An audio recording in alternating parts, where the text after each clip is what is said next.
Տեսակցեցի, պինդ, լավ տրամադրությամբ, որովհետև հայրենիքում է, Հայաստանում է, սպասում է հարազատների հետ հանդիպմանը, դեռ ոչ, սպասում ենք, հետո բոլորով կտեսնվեն իհարկե, այս պահին գտնվում է հետազոտման ընթացքում, գիտենք, որ Վագիֆը ուներ նաև քրոնիկ վիճակ, սրտային, և մենք պետք է որոշակի հավելյալ նաև հետազոտություններ կիրականացնենք, և արդեն մեր մասնագիտական թիմը որոշումներ կկայացնի հետագա բուժման ընթացքի մասով, վստահ լինելով, որ լավագույն հսկողության տակ է։ Մենք նման այս պահին իրավիճակ չունենք, նորից եմ կրկնում, կարիք կա հավելյալ հետազոտություններ անցկացնելու, քրոնիկ վիճակի հետ կապված բուժման ուրեմն ընթացքը կպլանավորվի և կիրականացվի և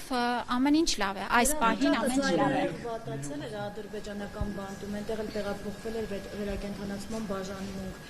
մենք գոնե նախնական չգիտենք ինչ վիճակում է գտնվում և ի վերջո այնտեղ որևէ վիրահատական միջամտություն եղել է թե չէ, որովհետև ինքը հենց այն ճանապարհին էր գերեվարվել, երբ որ ուզում էր գալ այստեղ վիրահատվեր։ Նախ ես ձեզ ասեմ, մենք չենք պատրաստվում ամբողջ բժշկական տեղեկատվությունը, կարծում եմ կարիք չկա հրապարակելու, այս պահին կբավարարվենք այսքանով, պարոն Ադամյանը ևս մի քանի բառ հիմա կավելացնի, ամենակարևորը, որ հիմա մեր մասնագետների հսկողության տակ, նորից կրկնում եմ, նրա վիճակը այս պահին իր քրոնիկ վիճակի հետ կապված նորմալ վիճակում ենք։ Խոսում է, շփվում է։ Խոսեցինք, շփվեցինք և նորից եմ կրկնում տրամադրությունը լավ է, վիճակը լավ է։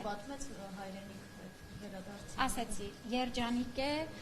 ուրախ է և իր խոսքերն էին, որ Հայաստանում եմ, լավ եմ։ Տիկին Ավանեսյան, դուք ինձ մոտ ասեցիք, որ ես վերադարձած հայրենակիցների վիճակը բավարար եք գնահատում, բայց մենք տեղյակ ենք, որ Ադրբեջանում վատացել է Վիգեն Էրթոփյանի առողջական վիճակը, նա անգամ քայլելու հետ կապված խնդիրներ ուներ։ Բոլորը անհրաժեշտ հետազոտությունները մասնագիտական խորհրդատվությունը կստանան և եթե կարիքը կլինի հետագա որևէ բուժման պրոցես կազմակերպվելու, արդեն ընթացիկ կկազմակերպենք։ Այս պահին, նորից կրկնում եմ, նրանց վիճակը բավարար է, որևէ այս պահին խնդիր լուրջ չունենք։ Եթե այցելեմ կամ կարիքը լինի, տեղյակ կլինեք։